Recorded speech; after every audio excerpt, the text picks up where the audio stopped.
भारत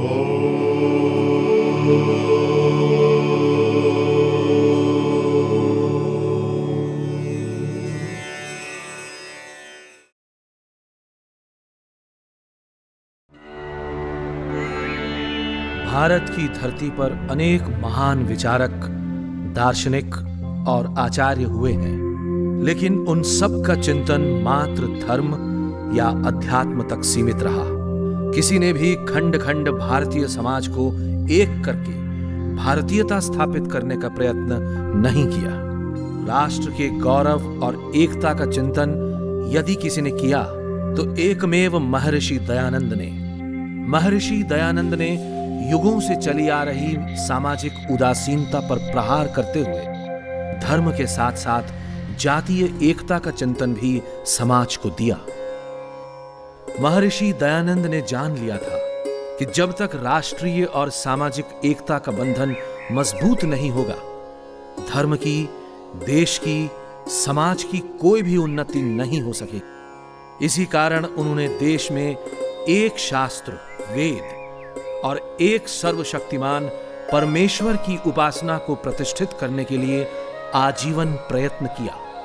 स्वामी दयानंद मात्र सन्यासी ही नहीं थे, वेद व्याख्याता ही नहीं थे, शास्त्रों में निपुण दिग्विजयी तार्किक विद्वान ही नहीं थे, अपितु वे सच्चे अर्थों में भारतीय एकता के सूत्रधार भी थे। महर्षि दयानंद एक सच्चे युग दृष्टा, युग सृष्टा थे।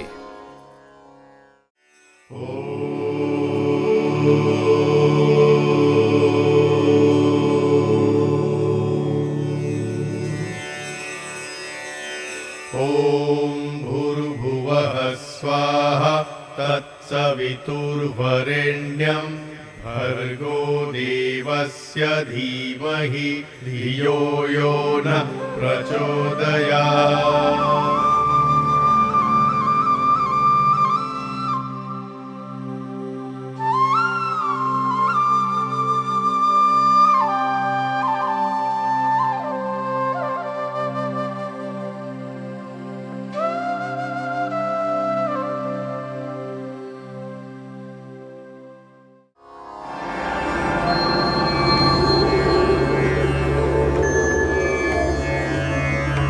मैं हूं सृष्टि चक्र। मेरे घूमने से ही समय की गति का भी आभास होता है। अरबों वर्षों में मेरा एक चक्र पूरा होता है, जिसमें अनेकों सभ्यताएं जन्म लेती और नष्ट होती हैं। मैंने अपने इस चक्र में भी सैकड़ों सभ्यताएं देखी। मैंने इस आर्यावर्त के स्वर्णिम काल का शिखर भी देखा और पतन का गर्त भी। एक समय दिवस का प्रारंभ यहां वेदों की ऋचाओं से होता था। यहां ऐश्वर्य भी था और शांति भी। दुर्भाग्यवश आर्यावर्त की सभ्यताओं के विनाश का भी मैं मूक साक्षी हूं कि कैसे धर्म यहां क्षीण होने लगा और वासनाएं शक्तिशाली। न्याय का स्थान अन्याय ने ले लिया, धर्म का अधर्म ने, और पुरुषार्थ के आसन पर प्रमाद आसीन हो गया। आर्यावर्त का भविष्य अंधकारमय ही दृष्टिगत होता था कि तभी आर्यावर्त के अंधकारमय क्षितिज पर सौभाग्य का सूर्योदय हुआ, जब काठियावाड़ की मोरबी रियासत में डेमी नदी के तट पर टंकारा ग्राम में एक औदिच्य ब्राह्मण करशनजीत त्रिवाड़ी के घर 12 फरवरी 1824 ईस्वी को एक बालक का जन्म हुआ। बधाई हो, बेटा हुआ है।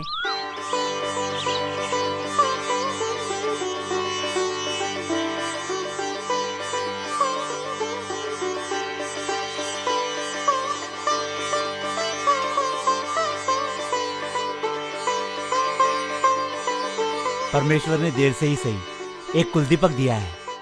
देखो कितना सुंदर है, आपके कुल का नाम रोशन करेगा। बालक का नाम मूल शंकर रखा गया।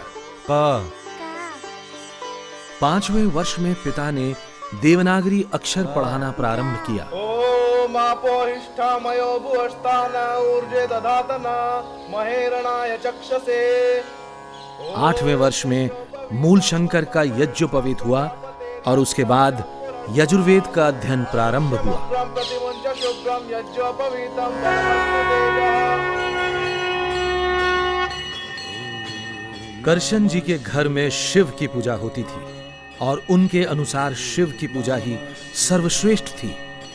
वे पुत्र को शिव पुराण की कथा में अपने साथ ले जाया करते। मूल शंकर की अवस्था कोई 14 की होगी। एक शिवरात्रि पर करशन जी ने मूल शंकर को शिव कथा महात्म्य सुनाया और जोर देकर उससे भी व्रत रखवाया और रात को मंदिर में जागरण के लिए अपने साथ लेकर गए।